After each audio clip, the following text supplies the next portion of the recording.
फकीरों ने मुसलमानों के लिए हिदायतनामा हुक्मनामा जारी किया। हुजूर पैगंबर मोहम्मद साहब वो 14वीं हिजरी के अंत में आए। जब आए थे तो वो लिख के गए कि 14वीं हिजरी के अंत में खुदा का पैगाम सुनाने वाला एक फकीर आए। उसकी पोशाक सफेद श्वेत वस्त्रधारी, इसलिए मुसलमान सफेद कपड़े पहनना पसंद करता है, लेकिन कपड़ा तो सफेद है, इसमें कोई दाग नहीं और अंदर में सब दाग ही दाग। इनको मारा, इनको काटा, इनको सताया, इनसे झगड़ा किया, ये तो दागी दाग से। तो जो चूनर मिली थी उसको तो आपने गंदा कर दिया। इस चमड़े खोल को धोया करते मजा कर ये साबुन ये पानी हो, और ये कभी साफ होगा नहीं क्योंकि इसमें गंदगी भरी।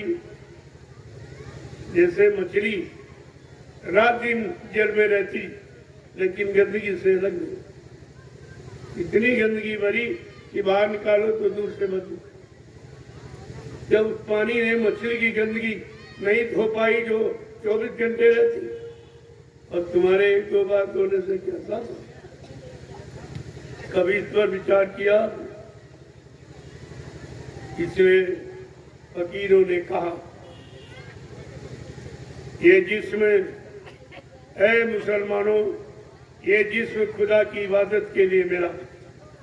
अगर एक कतरा मांस का डाल दिया तो खुदा से जुदा हो जाएगा। एक बूंद अगर शराब पी डाल दी तो मजहब से काफिर।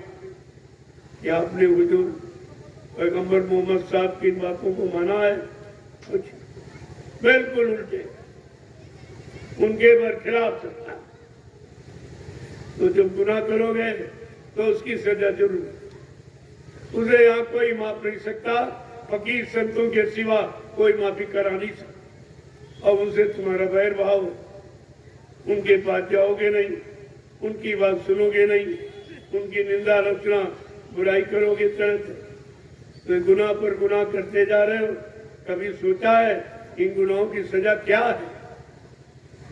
जब किसी फकीर के पास जाते और वो अपनी तवारीख आपको सुनाते, सब बता दिया एक एक कर्म की क्या सजा, किस कर्म के करने से किस नरक की सजा मिलती, वो सब आपको बता दे।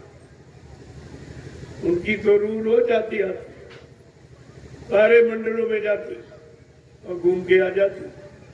अगर सारे मंडलों में गए न होते तो आपको हर मंडल का हाल कैसे बताते? ये उनकी दिव्य आंख का देखा हुआ है।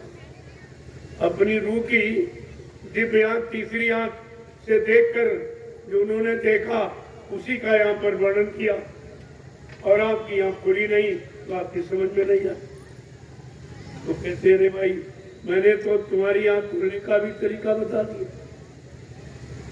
बाकी जैसे शरीर में 2 आंख, 2 कान, 2 नाक के सुराख, अगर ये सब बंद हो जाए वो दिखाई सुनाई देगा?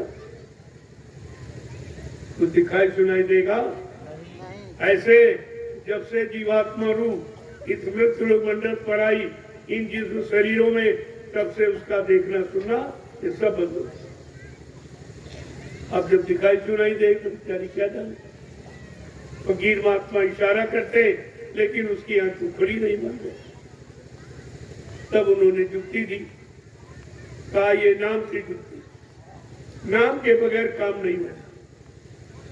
उन्होंने नाम बताया कि इस नाम का सुमरन करो, जाप करो, याद करो, मतलब यानी उसके अनुसार अपने जीवन को चलाओ तो ये सब काम तुम्हारा शुरू हो।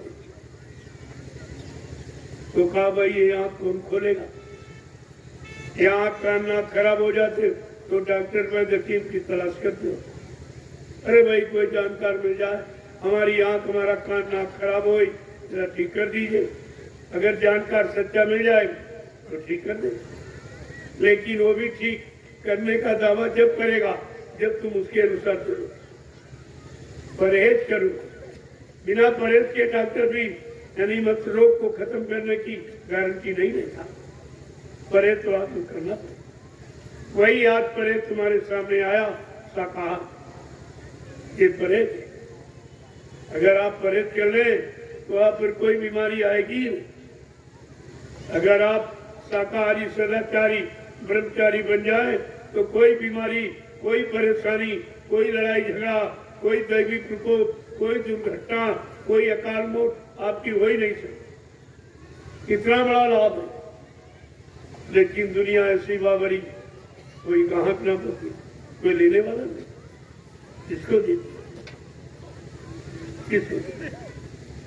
तो ये आपको सोच। इसी तरह आपके रूह और जीवात्मा की वो आंख कान बंद न, तो उसको कौन, उसका डॉक्टर वैद्य कौन? कभी खोज की तलाश की आपने कि हमारी आत्मा रूह की दिव्य आंख, दिव्य कान नाक बंद हो गए, अरे भाई इसको कोई, इसका कोई जानकार है, कोई इल्म ज्ञान रखने वाला कोई है, हमारी आंख कान खोल सकता?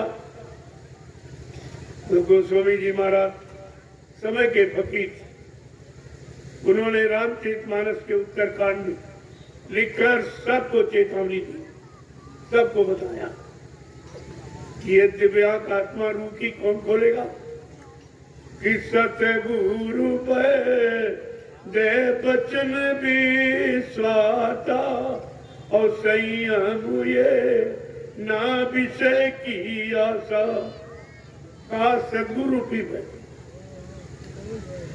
चाहे सदगुरु कहो और चाहे उन्हें इधर एक बनता नहीं।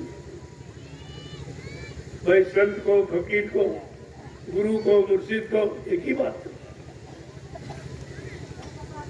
और सदगुरु कहो चाहे रहनुमा को, एक ही बात, अंतर नहीं कोई। केवल बाधा के झगड़े में आप पड़ गए तो लाभ से वंचित रह गए। काश सदगुरु की वैद्य मिल जाए और उनके वचनों पर विश्वास कर लो तो बताएं, तो ये काम तुम्हारा उस सहज में करें। उसके बदले आपसे कुछ नहीं। एक तो डॉक्टर वैद्य हकीम जो शरीर की आंख कान नाक ठीक करेगा, पैसा देगा, लेकिन जीवात्मा की दिव्य आंख कान नाक वो फकीर महात्मा ठीक करते, सदगुरु को एक पैसा भी बदले में कोई सामान नहीं। वो लेने के लिए नहीं आए, वो देने के लिए। ये लेने वाले, वो देने वाले। लेने वालों के पास भागदौड़ लगाते, जो कुछ नहीं लेता उसके पास जाते। जब आज कोई सुनने नहीं आया, कल मैंने कह दिया